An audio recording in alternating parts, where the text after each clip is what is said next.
What is up guys? So welcome back to my channel. So for this vlog tayo ay pupunta sa QC para sa maintenance ulit. Maintenance vlog to.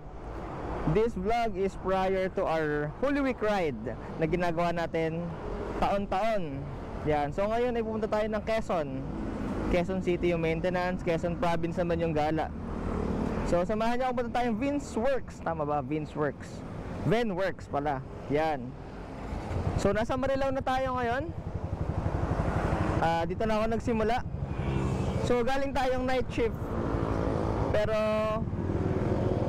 pinili nating umaga na pumunta para iba kasi yung init ngayon, di ba? So pinili na nating umaga magpunta. Kasi para at least tayo yung unang customers, dami natin ano, at least makasama tayo sa mga unang customers. Tapos at least mga bandang tanghali, the goal is tanghali makauwi na tayo. Kasi kesa tanghali tayo umalis, mainit tayo alis, mainit din tayo uwi.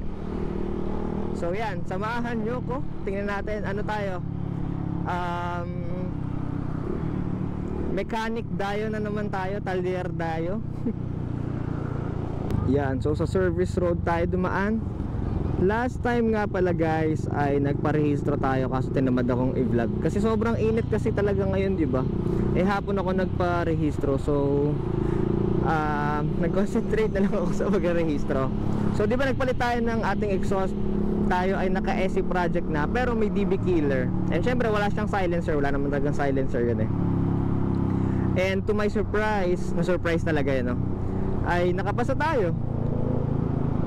So yan, okay naman siya. Kung may magtatanong sa inyo na kung pasado ba yung ating exhaust sa LTO, yan po, nakapag-renew po ako ng rehistro last week lang, April 2025.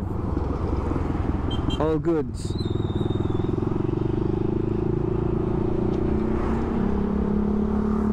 Buti nga mabilis-bilis nang magparehistro ngayon. Or actually tapatan din. Minsan kasi marami nagpaparehistro eh. Tapatan din talaga guys. Sarap sana kung nasa soon kaka big bike din tayo. Para sa expressway na tayo dadaan at hindi na sa service road. Ngayon tingnan muna natin siya. Namnamin muna natin. Isipin na lang natin mas mura ang maintenance nito. Hindi ako makapagmabilis kasi hindi ko kabisado yung daan. Sige, muna na kayo.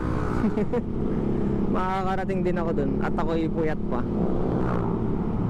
Ang papagawa nga pala natin ngayon guys is yung manibela. Feeling ko maluwag na naman yung knuckle bearing. Hopefully hindi naman sira. And then papa-bleed tayo ng ating front brake. And then yung brake pads ko sa likod ay parang, ay sa harap pala, parang mali yung nilagay last time eh, kasi masyadong masikip. And then papapalit tayo if needed ng air filter, kasi medyo matagal na rin yung air filter natin eh. So iyon yung mga ipapacheck natin ngayon. Hindi muna ako magpapachange oil kasi if makikita nyo for 62 kilometers pa lang mula na nagpa change oil tayo. Again, this is a preparation para sa ating Holy Week ride, which is Infanta, Quezon. Tapos pa uwi, pakabila, ang bala ko pakabila sa Riel dadaan, tapos Pililio. Yan, pero dadaan na lang siguro sa Windmill kasi nakapunta na tayo dun before. If di nyo pa napanood, please, yan, lalagay ko dyan. Please talaga, no? Lalagay ko dyan yung link ng ating video.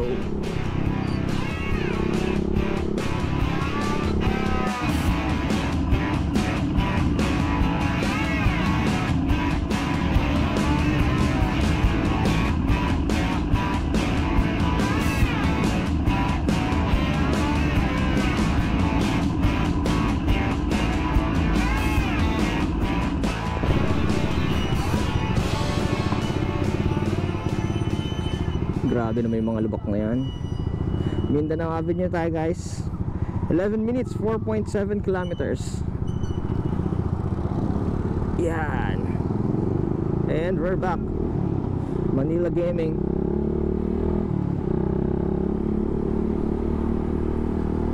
yung style ng mga driver dito sobrang iba. Alam mo kapag nasa Manila ka or nasa Manila ka na talaga mismo. Talagang walang defensive driver, talagang walang pakialaman. Bahala kayo sa buhay nyo, basta ako, papasok ako or uuwi ako. Damang-dama mo eh. Kaya pag mahina yung loob mo dito sa Manila, talagang medyo mahirap-hirap. Or hindi ka baka mabagal lang takbo mo. Pero okay na yun, di ba? At least mas safe.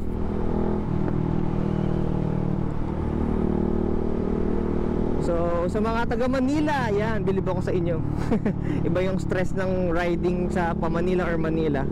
Ride safe mga bossing lagi. Yan, balik tayo, 4 kilometers. Alam ko kakaanan somewhere dito. So parang malapit na din sa Marilaki. Dito rin tayo dadaan sa Infanta. Marilaki tayo dadaan eh. Yan, sabi dito ay 1 kilometer na lang, 3 minutes away. Naganda, sobra-sobra pa ako dun sa U-turn. Basta swerving kasi yun pag lumiko agad eh. So yan, medyo puti lang, medyo malakas-lakas naman. Maganda naman yung instinct natin sa daan. So yan, dire-diretso na lang to. Hopefully ay makita agad natin. At tayo ang unang customer nga. Maaga pa eh, 7:26 pa lang. 8 pa ang bukas nila. Eh usually di naman saktong 8 nagbubukas yung mga yan eh. So okay na yan, mas maaga tayo. At least mas maaga din tayo makaka-uwi. Hopefully. Kayo ba mga bossing, saan kayo nagpapa-maintenance? Baka may mga talyer, motor shop pa tayong pwedeng dayuhin. Hopefully, may isang sumagot pa sa akin dun sa Jigsaw group sa FB na sa Baliwag. Nakalimutan ko lang yung name eh, Sir letter D ata yun eh. Please comment down below nga if kilala niyo yun, para at least very favorable sa akin pag Baliwag lang, kasi taga Malolos ako. Siguro okay na yung mga dayo natin dito sa malayo. Ang liit nung sa Google Map. Ayun, nakita agad natin Vance Works. Bukas na kaya? Bah, may pila na ata agad ah.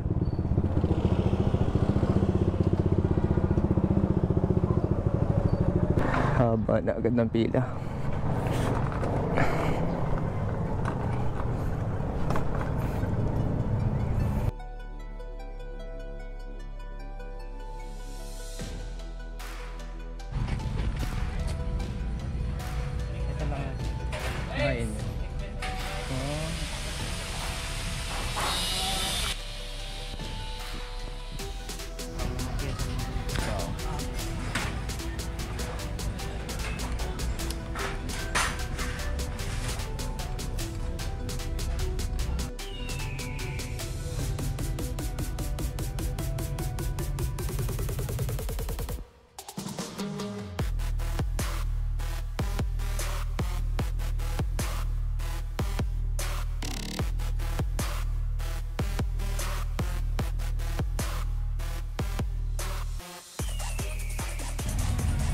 Hanggang bukas lang kayo niyan, kuya, no? Hindi ko sure kay Boss Joey.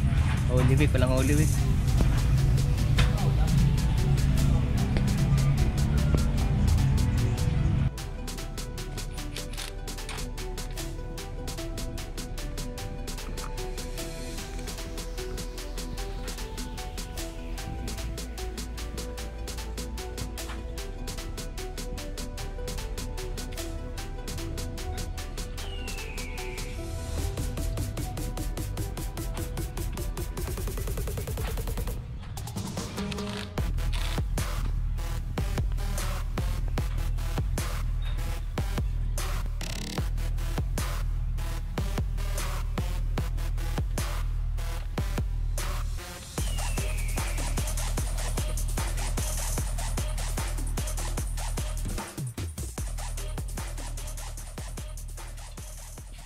$2,000 years later. Grabe, napakainit guys. At napaka-traffic. Grabe yung balyahan talaga dito.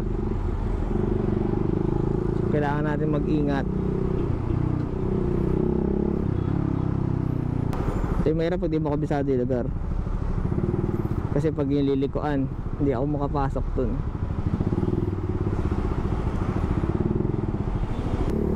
Alright, pa-service road na tayo. So kung tatanungin nyo guys kung magkano ang nagastos natin ay 1,148.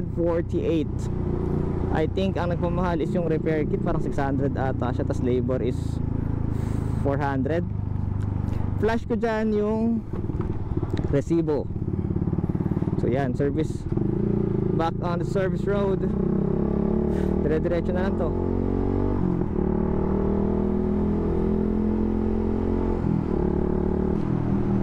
So guys, see you sa next vlog. Ang susunod nating vlog ay ang ating Holy Week ride, which is yung sa Infanta. Yan, sana mag-enjoy tayo, walang aberya, walang aksidente, at sana yung mga rides nyo din. Yan. So kung di ka pa nakasubscribe, bossing, please do like and subscribe. God bless guys, ride safe. This is Kenya Travel na dumadaan sa rough road bigla. Stay safe guys. Bye bye.